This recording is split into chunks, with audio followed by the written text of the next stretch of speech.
इन दिनों बागेश्वर धाम के आचार्य धीरेन्द्र कृष्ण शास्त्री मीडिया की सुर्खियों में हैं। उनके ऊपर जादू टोना करने व अंधविश्वास फैलाने का आरोप लगाया गया है, जिसके जवाब में धीरेन्द्र कृष्ण शास्त्री ने कहा है कि धर्मांतर पर उंगली उठाने की वजह से उन पर आरोप लगाए जा रहे हैं। जब से उन्हें घर वापसी का मुद्दा उठाया है, तभी से उनके खिलाफ षड्यंत्र हो रहे हैं। ऐसे में जब पब्लिक वाइफ की टीम ने आम लोग हों या साधु संत उनसे कुछ प्रश्न किए, तो ऐसे में ज्यादा जवाब तो धीरेन्द्र कृष्ण शास्त्री के पक्ष में आए हैं। साधु संतों ने कहा है कि हम धीरेन्द्र कृष्ण शास्त्री का समर्थन करते हैं, और ऐसे में क्या कहते हैं आम लोग या साधु संत, आइए उन्हीं से जानते हैं। फंसाना है और उनकी बात करना, जिसके माध्यम से उनको अर्थ अर्जित करना, ऐसा नहीं है। वो सही रूप में बताते हैं और उनकी परंपरा के अनुसार उनको इस प्रकार इसका ज्ञान है। ऐसे ज्ञानी, चाहे वो गृहस्थ हो चाहे संत हो, जो ज्ञानी होता है, सनातन धर्म के संबंध में बोलता है, ऐसे लोगों का सम्मान करना चाहिए और उनको इस प्रकार से ढोंगी करना गलत है। और उनके तमाम इतने लोग जो जाते हैं और जिनके कार्यों का समाधान होता है, वो ढोंग नहीं है, वह तो समाधान है। उनको सिद्धि प्राप्त है। सिद्धि कई प्रकार से, एक तपस्या से प्राप्त होती है, एक परंपरा से प्राप्त होती है और एक नैसर्गिक सिद्धि प्राप्त होती है। तो इस प्रकार से उनके यह गुण है और उस गुणों के अनुसार ही वह लोगों के कल्याण की बात और कुछ ऐसे आश्चर्यजनक जो है जानकारी करते हैं, जो आश्चर्यजनक है। जैसे किसी का नाम बता देना, किसी के परिवार का नाम बता देना और क्या तुम्हारे पास रोग है, क्या समस्याएं है, इसका समाधान करना। इसलिए उन्हें ढोंगी कहना गलत है। जो लोग ढोंगी कहते हैं वो स्वयं गलत हैं और मैं समझता हूँ वही ढोंगी है।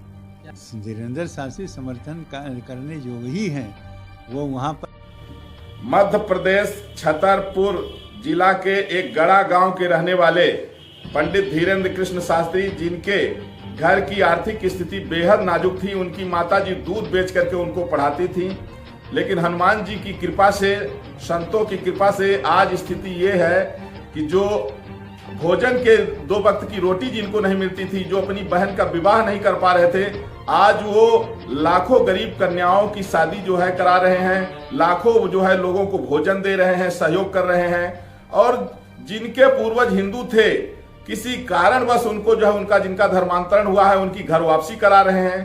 तो उनके पीछे ईसाई मिशनरियां भी पड़ी हैं, इस्लामिक संगठन भी पड़े हुए हैं। साथ ही साथ में जो विदेशी ताकतें हैं, तो वो जब देख रहे हैं कि भारतीय संस्कृति पुनर्प्रतिष्ठित हो रही है, तो वह भी पड़ी हुई है कि किस तरह से भारत में जो है नफरत फैलाई जाए। क्योंकि दुनिया में 204 देश है, 157 ईसाइयों के हैं और 57 मुल्लों के हैं, हिंदुओं का एक भी राष्ट्र नहीं है।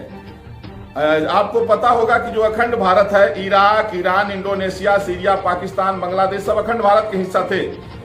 अब ये सब धीरे धीरे कट गए। अब फिर से जो भारत पार्टीशन से बचा हुआ है, फिर से जो है यहाँ पार्टीशन की डिमांड शुरू हो गई केरल इत्यादि में। इसलिए जब इनके आने के बाद में घर वापसी का दौर शुरू हुआ, तो ये मैं सर्वप्रथम तो बता दूं, ये आरोप पूर्ण रूप से गलत है। आज इस प्रकार से आरोप अगर बागेश्वर धाम पर लगाया जा रहा है, तो इससे कहीं ना कहीं हिंदुत्व के ऊपर साजिश का षड्यंत्र रचा जा रहा है।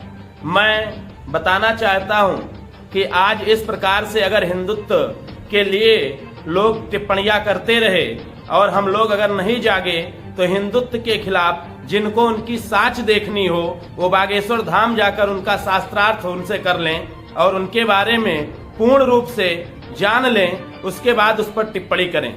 मैं राजहंस मिश्र, उपमंत्री साकेत, मैं बागेश्वर धाम का पूर्ण रूप से समर्थन करता हूं।